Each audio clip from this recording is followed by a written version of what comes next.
Hi friends, welcome to my channel. ഇന്നത്തെ നമ്മുടെ special എന്ന് പറയുന്നത് നല്ല സോഫ്റ്റ് ആയിട്ടുള്ള നല്ല പഞ്ഞി പോലത്തെ ഗോതമ്പ് പുട്ടാണ്.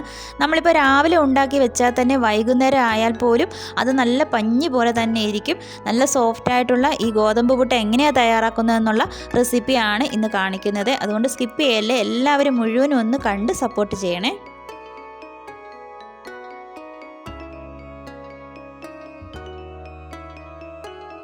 ഞാനിവിടെ ഈ ഒരു കപ്പിന് 1.25 കപ്പ് ഗോതമ്പ് പൊടിയാണ് പുട്ടുണ്ടാക്കുന്നതിന് വേണ്ടി എടുത്തിരിക്കുന്നത്. അപ്പോൾ 2 കുറ്റി പുട്ടാണ് ഞാനിവിടെ ഉണ്ടാക്കുന്നത്. ഒരുപാട് പേരൊന്നും ഇല്ല, അതുകൊണ്ടാണ് ഞാൻ ഇത്രയും എടുക്കുന്നത്. അപ്പോൾ ആദ്യം നമുക്ക് ഈ ഗോതമ്പ് പൊടി ചെറുതായിട്ടൊന്ന് ചൂടാക്കി എടുക്കണം. അതിനായിട്ട് ഞാനൊരു പാനിലേക്ക് ഗോതമ്പ് പൊടി ഇട്ട് ചെറിയ തീയിൽ ഇതൊന്ന് ചൂടാക്കി എടുക്കുകയാണ്.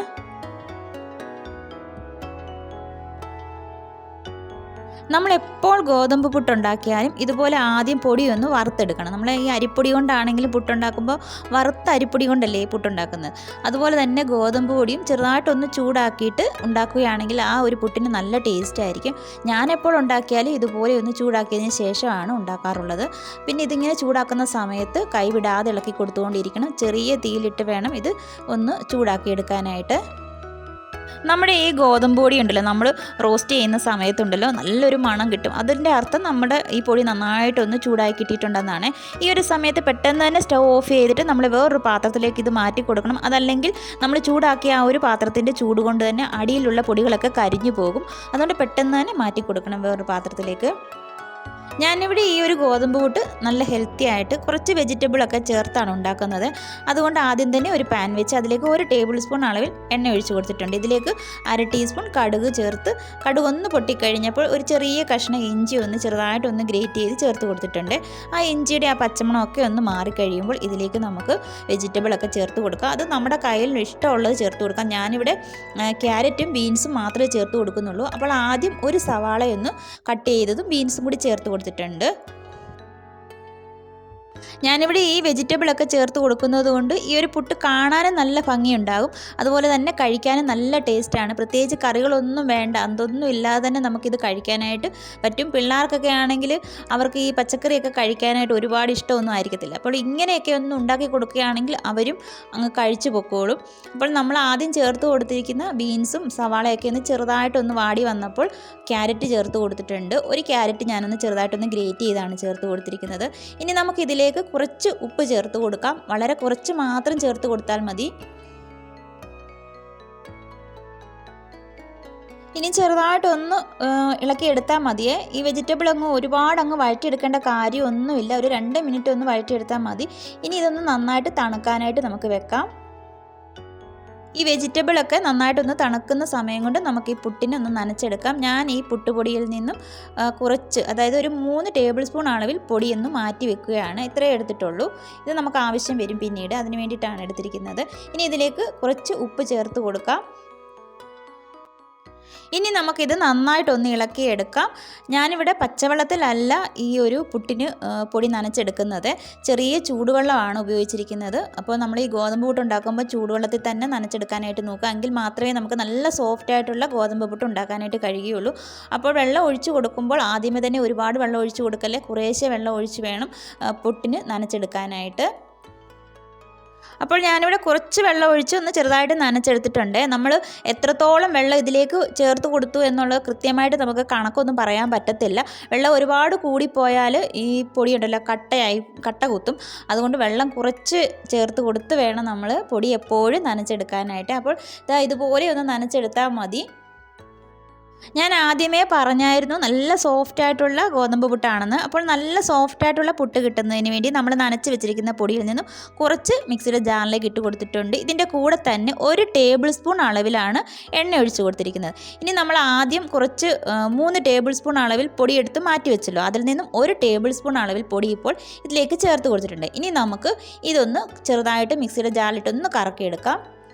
പിന്നെ നമ്മൾ പുട്ടിന് പൊടി നനയ്ക്കുന്ന സമയത്തുണ്ടല്ലോ, വെള്ളം ഒരല്പം കൂടി പോയിട്ടുണ്ടെങ്കിൽ വിഷമിക്കേണ്ട കാര്യമൊന്നുമില്ല. ഈ ഒരു സമയത്ത് കുറച്ച് ഗോതമ്പ് പൊടി എടുത്തൊന്ന് ചൂടാക്കി നന്നായിട്ടൊന്ന് ആറിയതിന് ശേഷം നമ്മൾ പുട്ട് നനച്ച് വെച്ചിരിക്കുന്ന ആ പൊടിയിലേക്ക് വീണ്ടും ഇട്ട് ഒന്നും കൂടി ഒന്ന് നന്നായിട്ടൊന്ന് നനച്ചെടുത്താൽ മതി. അപ്പം വെള്ളം കൂടിപ്പോയാൽ നമ്മൾ ഇങ്ങനെ തന്നെ ചെയ്യുക. വെള്ളം കുറഞ്ഞാൽ ഒരല്പം വെള്ളം കൂടി ചേർത്ത് ഒന്ന് നനച്ചെടുത്തിട്ട് ഇതുപോലെ മിക്സിയുടെ ജാറിലിട്ട് ഒന്ന് കറക്കിയെടുത്താൽ മതി.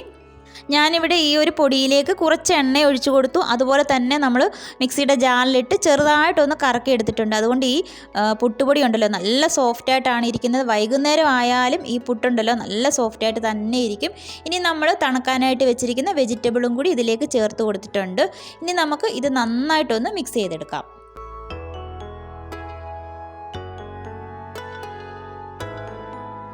ഇനി നമുക്ക് പുട്ടുകുറ്റിയിലേക്ക് പൊടി ഇട്ട് കൊടുക്കാവേ. അപ്പോൾ ആദ്യം ഞാനിവിടെ കുറച്ച് ചിരകിയ തേങ്ങയാണ് ചേർത്ത് കൊടുക്കുന്നത്. അതിനുശേഷം നമ്മൾ നനച്ച് വെച്ചിരിക്കുന്ന പൊടി ഇട്ട് കൊടുക്കുകയാണ്. പിന്നെ മുകളിലായിട്ടാണ് ഞാൻ കുറച്ച് തേങ്ങ ചേർത്ത് കൊടുക്കുന്നത്. ചിലവർക്ക് ഇഷ്ടമായിരിക്കും ഇടയ്ക്കൊക്കെ ചേർത്ത് കൊടുക്കുന്നത്. ഞാൻ അങ്ങനെ ചെയ്യുന്നില്ല. ആദ്യം ചേർത്തു, പിന്നെ ഏറ്റവും ലാസ്റ്റ് മുകളിലായിട്ടുമാണ് ചേർത്ത് കൊടുക്കുന്നത്.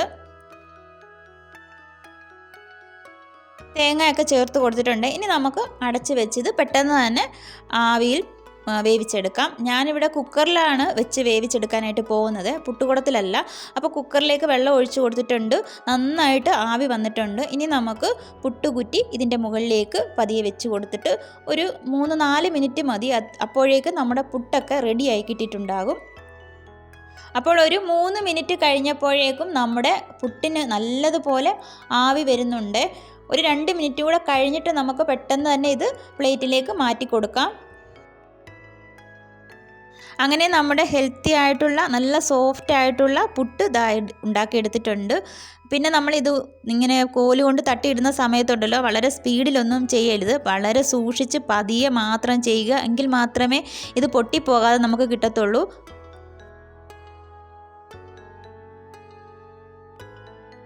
ഇനി ബാക്കിയുള്ള പൊടിയും കൂടി എടുത്ത് ഞാൻ പുട്ടുണ്ടാക്കിയിട്ടുണ്ട്.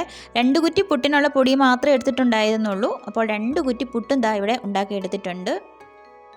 നമ്മൾ ഈ മലയാളികൾക്ക് പുട്ട് ഇഷ്ടമില്ലാത്തതായിട്ട് എനിക്ക് തോന്നുന്നില്ല. മിക്കവാറും ആൾക്കാരുടെ വീട്ടിലുണ്ടാക്കുന്ന ഒരു ബ്രേക്ക്ഫാസ്റ്റാണ് ഈ പുട്ട്. കാര്യം നമുക്ക് പെട്ടെന്ന് ഉണ്ടാക്കാൻ പറ്റുന്ന ഒന്നാണ് ഈ പുട്ടെന്ന് പറയുന്നത്. ഇതിന് പിന്നെ പ്രത്യേകിച്ച് കറികളൊന്നും വേണ്ട. പഴമോ പപ്പടമോ പയറോ ഒക്കെ കൂട്ടി കഴിക്കാം. പിന്നെ അതും അല്ലെങ്കിൽ കറി നിർബന്ധമുള്ളവർക്കാണെങ്കിൽ കടലക്കറിയുടെ ഒക്കെ കൂടെ കഴിക്കാൻ പറ്റിയ നല്ലൊരു ടേസ്റ്റി ആയിട്ടുള്ള ഒരു റെസിപ്പിയാണിത്. നിങ്ങൾക്ക് ഇത് ഇഷ്ടമായി കാണുമെന്ന് ഞാൻ കരുതുന്നു. പിന്നെ ഞാനിവിടെ കുറച്ച് കടലക്കറി ഇരിപ്പുണ്ടായിരുന്നു, അതുകൊണ്ട് എടുത്തതേ ഉള്ളൂ കഴിക്കാനായിട്ട്.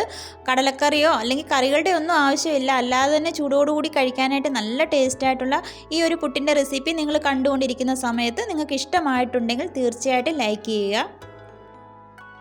നിങ്ങൾ ഇതുവരെ ഈ ചാനൽ സബ്സ്ക്രൈബ് ചെയ്തിട്ടില്ലെങ്കിൽ പ്ലീസ് ഒന്ന് സബ്സ്ക്രൈബ് ചെയ്ത് സപ്പോർട്ട് ചെയ്തേക്കണേ.